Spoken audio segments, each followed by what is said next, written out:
Welcome to the earnings room. Today, we're diving into Netflix's Q2 2025 earnings. From subscriber growth to streaming margins and ad momentum, here's your concise breakdown of the key financials and strategic shifts this quarter. Let's start with the financials. Netflix delivered $11.08 billion in revenue for the second quarter, then 16% year-over-year increase.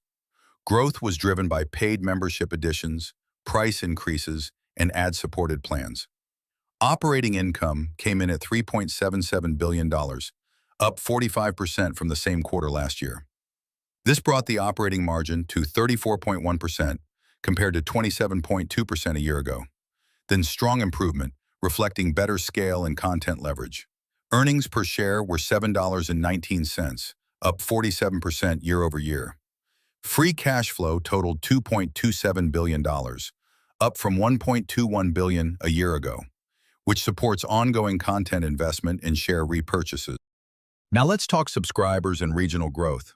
Netflix exceeded internal expectations for member growth, though much of that growth came late in the quarter. Here's the regional breakdown. Year-over-year, North America grew revenue by 15%, EMEA up 18%, Asia-Pacific led with 24% revenue growth. Latin America was up 9%, or 23% on a foreign exchange neutral basis. Overall, global engagement increased slightly, with over 95 billion viewing hours logged in Q2. More than one-third of all watch time came from non-English titles. Management emphasized engagement, content breadth, and product innovation. Popular Q2 content included Squid Game Season 3, with 122 million views in just a few weeks. The animated film K-Pop Demon Hunters, with over 80 million views plus a hit soundtrack, and strong international hits from Spain, Korea, France, and Argentina. Netflix also rolled out a redesigned TV homepage on over 50% of devices.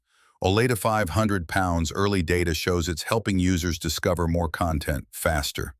In advertising, the Netflix ad suite is now fully live across supported markets. Ad revenue is expected to double in 2025. Oleta 500 pounds, with advertisers praising improvements in targeting, scale, and measurement. Additionally, Netflix is investing in live programming and gaming experiences, Oleta 500% type, while expanding regional partnerships such as the new deal with TF1 in France. Looking ahead to next quarter, Netflix is forecasting revenue of $11.53 billion, a 17% year-over-year increase. Operating margin is expected at 31.5%. For the full year, Netflix has raised its revenue guidance to between $44.8 and $45.2 billion. It also raised its operating margin target to 30%, up from 29%.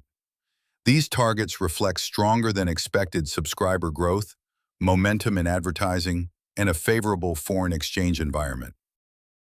That wraps up this quarter's earnings overview for Netflix.